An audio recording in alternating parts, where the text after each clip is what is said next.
50세 미만의 남성들에게 가장 흔하게 나타날 수 있는 전립선 질환이 전립선염입니다.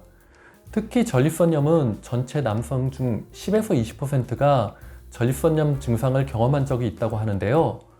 통증을 유발하는 질환인 만큼 전립선염이 무엇인지, 일상 속에서 쉽게 실천할 수 있는 예방법이 뭔지 오늘 제가 자세히 알려드리도록 하겠습니다. 전립선은 남성 생식계의 일부분으로 방광 밑과 직장 앞에 위치한 호두 크기의 분비샘입니다. 소변과 정액이 몸 밖으로 빠져나가는 요도를 둘러싸고 있고, 정자 운반을 위한 정액을 생산하는 것이 전립선의 중요한 기능인데요.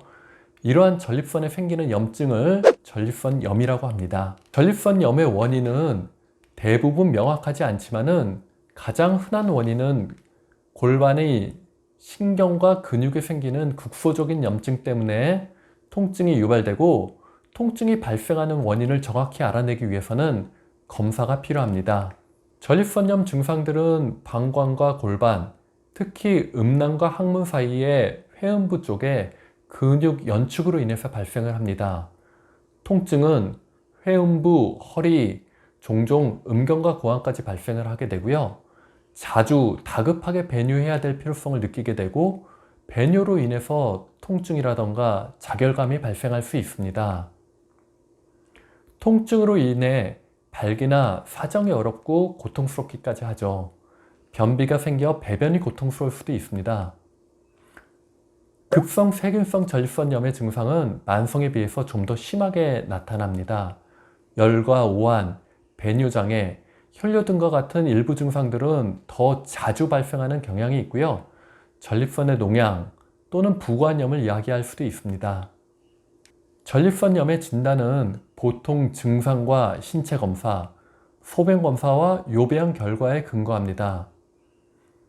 소변 검체와 어떤 경우에는 전립선을 마사지한 후 음경에서 나오는 체액을 분석과 배양을 위해 채취합니다. 소변 검사를 통해 염증을 알려주는 백혈구가 감염을 알려주는 박테리아가 드러날 수 있습니다. 요 배양은 요로 어딘가에 있을 때 박테리아 감염을 보여줍니다. 반대로 전립선 체액 배양을 통해 감염이 발견되면 전립선이 분명한 감염 원인인 것입니다. 전립선염이 박테리아 감염 없이 발생을 하면 요 배양에 아무런 감염이 나타나지 않습니다. 전립선염 치료는 급성 세균성 전립선염의 경우 적어도 30일 동안 꾸준히 항생제를 복용해야 하며, 경우에 따라서는 정맥주사를 통해 항생제를 투여하기도 합니다.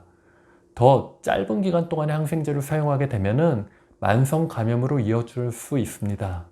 만성 세균성 전립선염은 치료가 좀 더 힘듭니다. 전립선 조직에 침투되는 항생제를 사용해서 최소 6주간 치료하게 되고요. 효과가 없는 경우에는 장기간 저용량의 항생제를 사용하기도 합니다. 농양이 생길 경우 보통 외과적으로 배액이 필요한 경우도 생깁니다. 만성 비세균성 전립선염, 만성 골반 통증 증후군 같은 경우에는 배양결과 박테리아 감염이 전혀 나타나지 않을 경우로 일반적인 전립선 감염은 치료가 어렵습니다.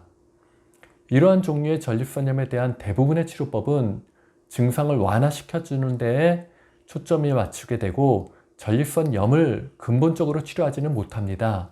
비약물 치료법에는 정기적으로 의사가 직장에 손가락을 넣어서 하는 전립선 마사지와 따뜻한 자욕 등이 있습니다.